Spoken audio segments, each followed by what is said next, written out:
If there is one thing you need to know about me, it's that I freaking love food. Me and food were like this.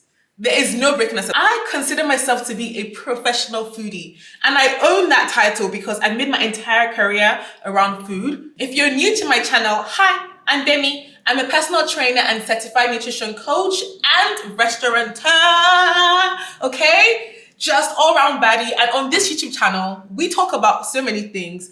I put you guys through workouts, okay? I share my recipes with you, and we have chats like this where we just go over fitness and nutrition information to make things simple and to support you on your healthy journey so you can just live your best life as you deserve to. When I first got into fitness, I was in pain. I was freaking struggling because I thought I needed to give up my favorite foods to achieve my dream body. I have tried every diet under the sun, name it, and I have tried it. And the reason why I kept going from diet to diet was because I didn't really understand how to fuel my body for exercise and still get my aesthetic goals without giving up my favorite foods. My mind was like, we need to discover some way, okay, to find new cuisines, to find new flavors that fit into this scope of health. But after years of bouncing around and finally equipping myself with the right nutritional education, I realized there is no best diet out there. You need to make your food work for you. And that is why in today's video, we're going to be talking about how you can lose weight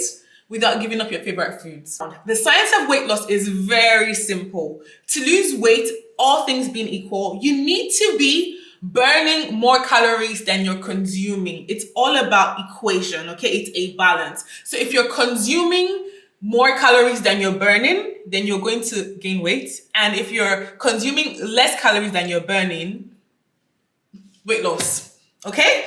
If you don't want to lose weight or gain weight, then you want to stay in that nice fine balance, and that is your maintenance weight.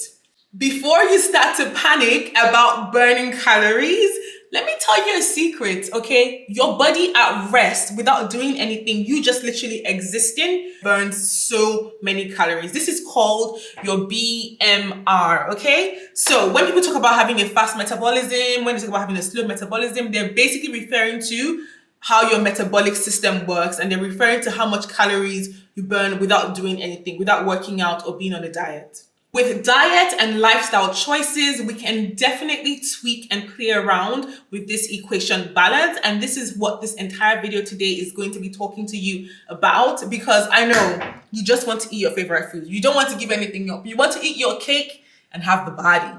So here are my top 5 strategies for you to lose weight, snatch that waist without giving up your favorite food. Step 1, practice moderation. Have you heard about portion control? Probably have heard about portion control. The thing is, I know you want to eat the food, and you can eat the food, but you need to limit how often and how much you indulge in, okay? There is a big difference between, a quarter slice of cake versus a slice of cake, okay?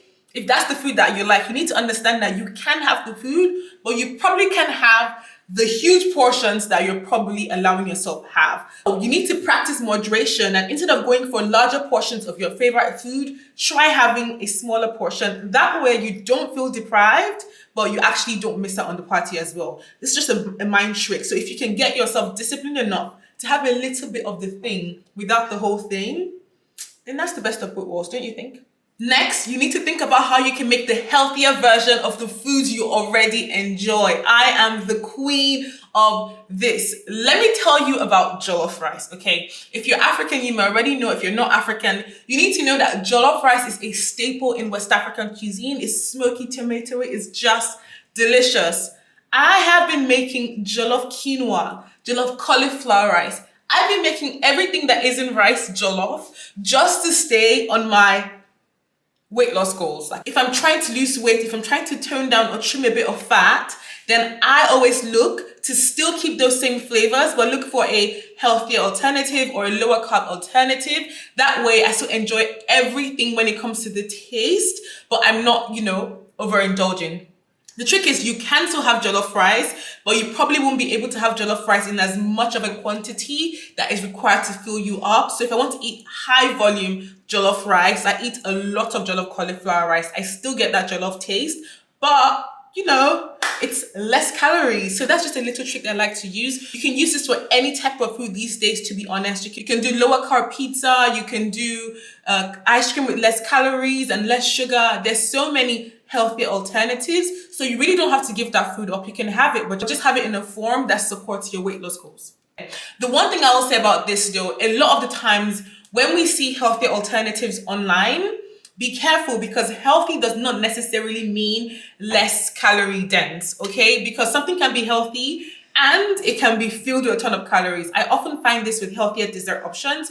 They're usually high in nuts, and nuts are a high calorie food. They're good for you, but they're also high calories. So if your goal is weight loss, remember, you need to be consuming less calories than you're burning. So be careful of what the calorie content of the actual food is, even if it's a healthier replacement. My third trick is actually to eat more, but not just eat more of anything. Eat more of high volume, low calorie foods that are high in nutrient quality and low in calories. What am I talking about? Vegetables. Your vegetables are your friend, okay? If you want to build a bowl or a plate, think about filling most of that plate with vegetables. A low-calorie vegetable like lettuce, any of your leafy greens will be great here. Cucumber, the good stuff. And then put other foods on your plate. That way, you're still eating till you feel full, but you're not eating a lot of calories. Do you get my drift? Do you get where I'm going with this? Okay, so focus on getting nutrient-rich, fiber-dense food.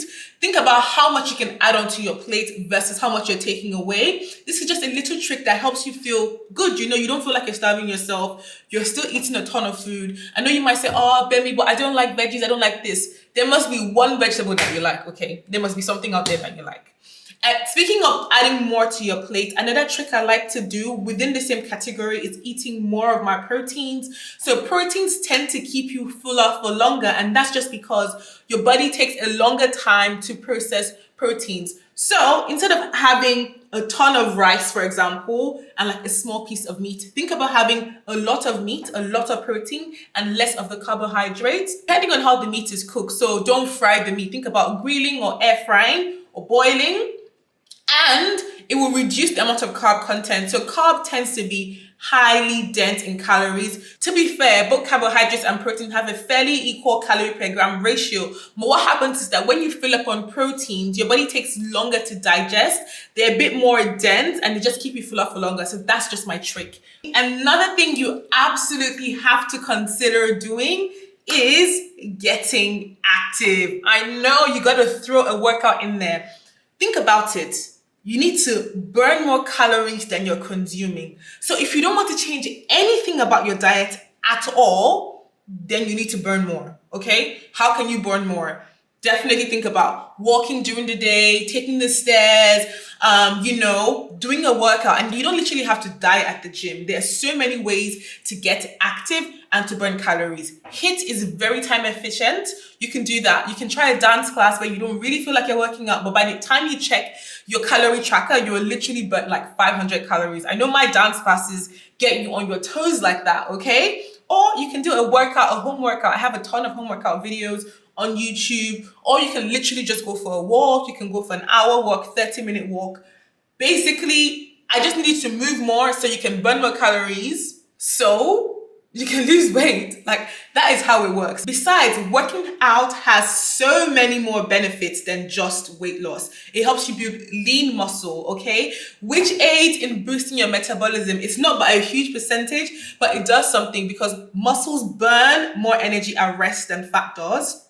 Gives you more energy. Working out is such a mood booster as well. So if you're trying to feel good during the day, thinking about how you can move your body will definitely get you a long way. And last but not the least, please, please, please, please give yourself some grace. When it comes to your weight loss journey or you're just kickstarting your healthy eating journey, it can be so overwhelming trying to do things right, trying not to eat this and not to eat that. And there's just so much information on the internet. It gets really, really confusing. So if you slip up and you go off your diet or whatever the case may be, give yourself some grace, brush it off and know that, okay, tomorrow I'm going to get back on the game. Don't sit down there and feel guilty, because that only leads to a bit more of a binge, and then you just find yourself like literally going further away from the target. You need to approach this journey with a balanced mindset and know that it's a lifelong journey and not like a quick fix, okay? Having that in mind should definitely help you on the way. Please let me know if you enjoyed this video. This is the first of many talking videos that I'm going to be creating on this channel. I feel like this just gives us a chance to chat and get to know each other better. Leave a comment below. I want to know what other tips and tricks you would like to know from me. And of course, please subscribe to my channel and share this with someone that you love.